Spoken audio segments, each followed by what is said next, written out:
Case number 24,876 of 2024. Challa శ్రీకాంత్తో చల్లా ప్రియాంకకు divorce కావాలని, తన వేధింపులు తట్టుకోలేకపోతున్నానని హిందూ మ్యారేజ్ యాక్ట్ 1955 సెక్షన్ 13 ప్రకారం కేసు నమోదు చేయబడింది. చల్లా శ్రీకాంత్ ఎవరయ్యా? నేనే సార్. చెప్పండి, మీరు ఏం చేస్తుంటారు, ఎక్కడుంటారు? నేను హైదరాబాద్లో పంజాగుట్టలో ఉంటాను సార్. అక్కడే ఓ ఐటీ కంపెనీలో సాఫ్ట్వేర్ ఎంప్లాయ్గా పనిచేస్తున్నాను. సరే, మీకు ప్రియాంకకి పెళ్ళి ఎంతకాలం అయింది? 7 years అవుతుంది సార్. మీ వైఫ్ని వేధిస్తున్నారని, మెంటల్గా టార్చర్ పెడుతున్నారని డైవర్స్కి అప్లై చేసింది. మీరేమంటారు దీనికి? తను చెప్పేదంత అబద్ధం సార్. పెళ్ళైన కొత్తలో నాతో చాలా బాగుండేది సార్. ఒక బాబు పుట్టాక చిన్నగా తనలో మార్పు వచ్చింది సార్. తరచూ మా అమ్మ నాన్నలతో గొడవ పెట్టుకునేది సార్. తన పేరెంట్స్ కూడా తననే తిట్టేవారు. ఒకరోజు అందరి మీద కోపంతో సూసైడ్ అటెంప్ట్ చేసింది సార్. మా బాబుకు 4 సంవత్సరాలు వచ్చేంత వరకు బాగానే ఉంది సార్.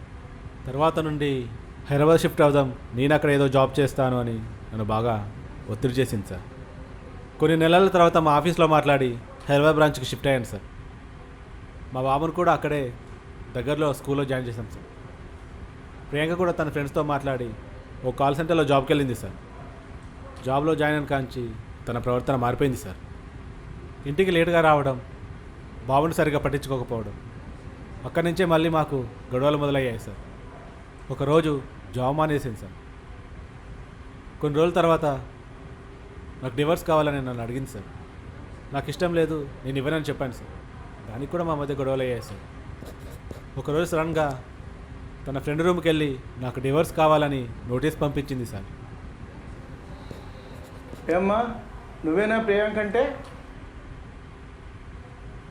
అవును సార్.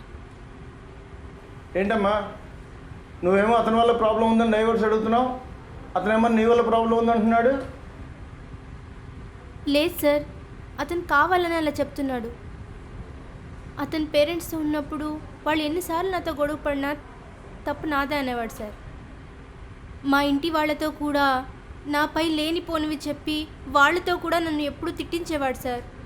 అక్కడే ఉంటే ఇలాగే గొడవలు అవుతూ ఉంటాయని శ్రీకాంత్కి చెప్పి హైదరాబాద్కి షిఫ్ట్ అయ్యాం సార్. నువ్వు జాబ్కి వెళ్ళిన తర్వాత నీ ప్రవర్తన మారిందని అంటున్నాడు.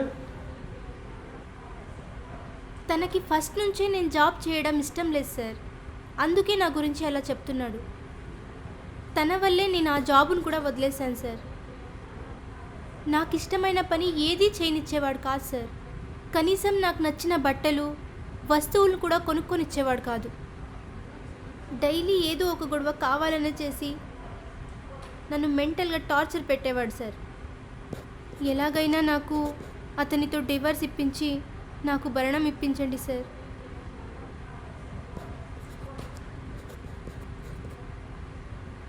మై లార్డ్, నా క్లయింటు తన బిడ్డకి భరణం కింద నెలకి ఎంత ఖర్చు అవుతుందో క్యాలిక్యులేట్ చేసి ఆ డేటా మీకు సబ్మిట్ చేస్తాం మై లార్డ్.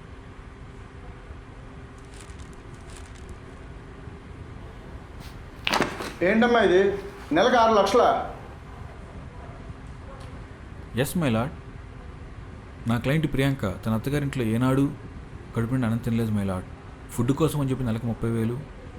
నా క్లయింట్ చిన్నప్పటి నుంచి చాలా ఎక్స్పెన్సివ్గా పెరిగింది మై లార్డ్. తన ఎక్స్పెన్సివ్ బట్టల కోసం కానీ బ్యాంగిల్స్ కోసం కానీ నెలకి 20,000 రూపాయలు. అంతేకాకుండా ఆ పిల్లోడు చదువుకి, ఆ పిల్లోడు మెయింటెనెన్స్కి నెలకి 1,00,000 రూపాయలు. అంతేకాకుండా నా క్లయింట్ బ్రెస్ట్ ఇంప్లాంటేషన్కి, కాస్మెటిక్ సర్జరీస్కి నెలకి 4 నుంచి 5 లక్షల రూపాయలు ఖర్చు అవుతుంది మై లార్డ్. టోటల్గా చూసుకుంటే 6 లక్షల రూపాయలు మై లార్డ్. ఇది భరణంలో లేదు, అతని దగ్గర లూటీలా ఉంది. 6 లక్షల నెలకి ఆమెనే సంపాదించుకోమని చెప్పండి. సెక్షన్ 24 అంటే అందరికీ చులకన అయిపోయింది. ఎంత కావాల్సి అంత అడిగేస్తున్నారు. ఏంటిది? బ్రెస్ట్ ఇంప్లాంటేషన్, కాస్మెటిక్ సర్జరీనా? దేనికిది? ఇప్పుడే పిల్లలొద్దని ఎంత చెప్పినా వినలేదు సార్. బాబు పుట్టాక నా బాడీ మొత్తం షేప్ అవుట్ అయి లూజ్ అయిపోయింది. ఇప్పుడు నా వంక ఎవరూ చూడట్లేదు.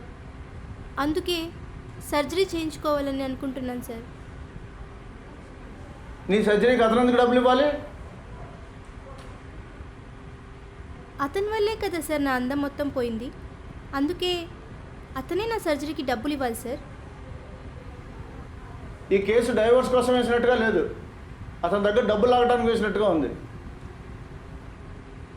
అది కాదు మైలాడ్, తనకి నెలకి ఎంత ఖర్చు అవుతుందో అంత క్యాలిక్యులేట్ చేసి మీకు చూపించాం. మీరే ఎంతో కొంత ఇప్పించండి మైలాడ్. ఎంతోమంది తెప్పించాలా? నాతో బేరా ఆడుతున్నారా? ఇది కోర్టు అనుకుంటున్నారా, మార్కెట్ అనుకుంటున్నారా? లాస్ట్ టైం అడుగుతున్నాను, మీకు డైవర్స్ కావాలా? Yes sir. Yes sir.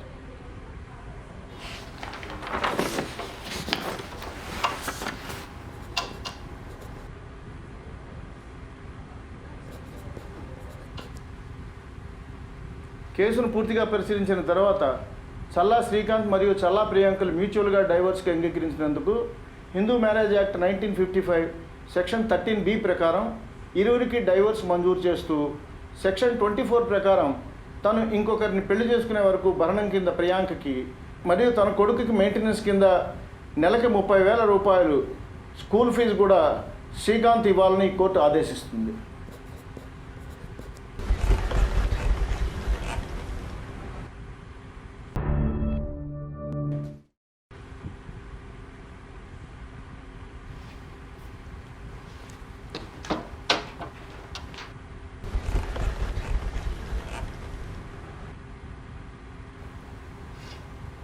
Case number 13,342 of 2022 జమ్మ తిమోతికి రాములమ్మ అనే అమ్మాయిని ఇచ్చి బలవంతంగా పెళ్లి చేశారని ఐపీసీ సెక్షన్ 366, 498A కింద కేసు నమోదు చేయడం జరిగింది.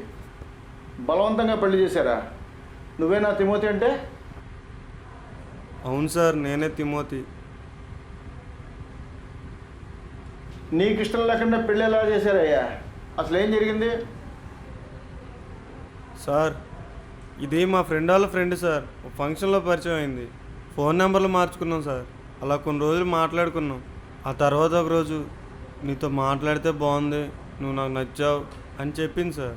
ఇది ఇలాగే మా ఫ్రెండ్స్కి కూడా నా ముందు 5గురితో ఇదే మాట చెప్పింది సార్.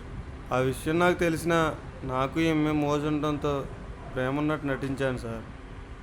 ఆ తర్వాత కొన్ని రోజులకి మా అమ్మ నాన్న ఊరెళ్ళారు, ఇంట్లో ఎవరు లేరు, నువ్వు రానితో మాట్లాడాలంది సార్. నేను ఎలాగో ఇదే ఛాన్స్ కోసం ఎదురు చూస్తున్నా కానీ ఎగరేసుకుంటూ వెళ్ళిపోయా సార్. అలా ఇంటికి వెళ్ళిపోయి తనతో మాట్లాడుతూ ఒక ముద్దు పెట్టి పని మొదలు పెట్టేలోపు వాళ్ళు వచ్చి తలుపు కొట్టారు సార్. ఈ అమ్మాయి వెళ్ళి తలుపు తీసింది. వాళ్ళ నాన్నోళ్ళు తలుపు బయటే ఉన్నారు సార్. నేను అక్కడి నుంచి పారిపోదాం అనుకునే లోపు వీళ్ళు నన్ను పట్టుకున్నారు సార్. ఇది పెద్ద బోకు సార్. ఇది నా ముందే మా ఫ్రెండ్స్ అందరితో ఎప్పుడు పడితే అప్పుడు ఎక్కడ పడితే అక్కడ తిరిగేది సార్. అంతెందుకు సార్, నేనే నా ఫ్రెండ్స్ని దీని ఇంటి ముందు చాలాసార్లు దింపాను సార్. నాకు ఛాన్స్ దొరికింది అనుకునే లోపు వీళ్ళందరూ నన్ను ట్రాప్ చేసి పంచాయతీలో మీటింగ్ పెట్టి బలవంతంగా నాకు దీన్నిచ్చి పెళ్లి చేశారు సార్. నేను దాంతో ఒక్కసారి కూడా పడుకోలేదు సార్. వీళ్ళ ఫ్యామిలీ మొత్తం పెద్ద కిలాడీలు సార్. నాకు 5 ఎకరాల పొలం, సొంత ఇల్లు ఉందని నన్ను ఇంటికి పిలిచి ట్రాప్ చేసి నాకు దీన్నిచ్చి బలవంతంగా పెళ్లి చేశారు. దయచేసి నాకు విడాకులు ఇప్పించండి సార్. మా నాన్న చావు కొడుతున్నాడు సార్ డైలీ. ప్లీజ్ సార్, ఎలాగైనా విడాకులు ఇప్పించండి సార్. రాములమ్మ ఎవరమ్మా? నేనే సార్. చెప్పమ్మా. తిమోతికి నీతో బలవంతంగా పెళ్లి చేశారని చెప్తున్నాడు. నువ్వేమైనా చెప్పాలనుకుంటున్నావా? సార్, తను నన్ను ప్రేమిస్తున్నానని పెళ్లి చేసుకుంటానని చెప్పాడు సార్. ముందు వాళ్ళ కాకుండా వీడు మంచోడని చెప్పి వీడితో తిరిగాను సార్. ఆ రోజు కూడా ఇంటికి రావద్దని చెప్పాను, కానీ నా మాట వినకుండా వీడే వచ్చాడు సార్. మా వాళ్ళకి దొరికిపోయేసరికి ఇప్పుడు మాట మారుస్తున్నాడు సార్. ఇంతకుముందు అందరూ నన్ను ప్రేమిస్తున్నానని నన్ను వాడుకున్నారు, కానీ వీడు అలా కాదనుకున్నాను. సార్, ఇది అబద్ధం చెప్తాను సార్.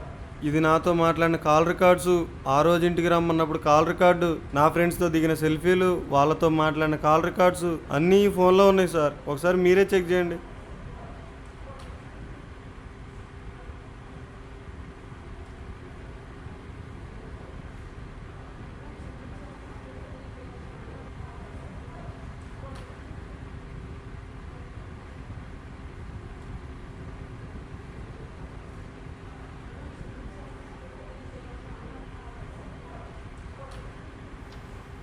ఇవన్నీ చూస్తుంటే వాళ్ళ మాటలే నిజంగా ఉన్నాయి. నీ దగ్గర ఏమైనా ఆధారాలు ఉన్నాయా? సార్ అలా అయితే ఈ 6 మీద రేప్ కేసు పెట్టండి సార్. నాకు మాయ మాటలు చెప్పి నన్ను లొంగ తీసుకొని శారీరకంగా వాడుకున్నారు. ఆధారాలు మీ ముందున్న ఫోన్లో ఉన్నాయి సార్.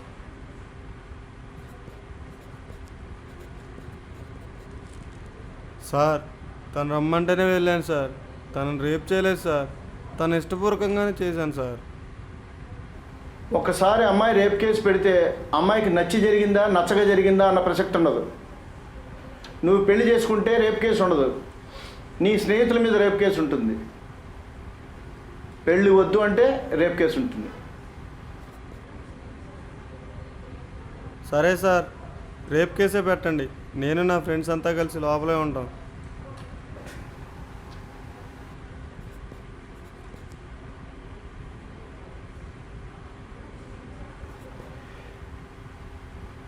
తిమోతి రాములమ్మను రేప్ చేసినట్టు అంగీకరించడంతో తిమోతికి ఐపీసీ సెక్షన్ 376(1) ప్రకారం 10 సంవత్సరాలు జైలు శిక్ష విధించడం జరుగుతుంది. అలాగే మిగిలిన 5గురిని కస్టడీలోకి తీసుకోవాలని కోర్టు పోలీసు వారికి ఆదేశాలు జారీ చేస్తుంది.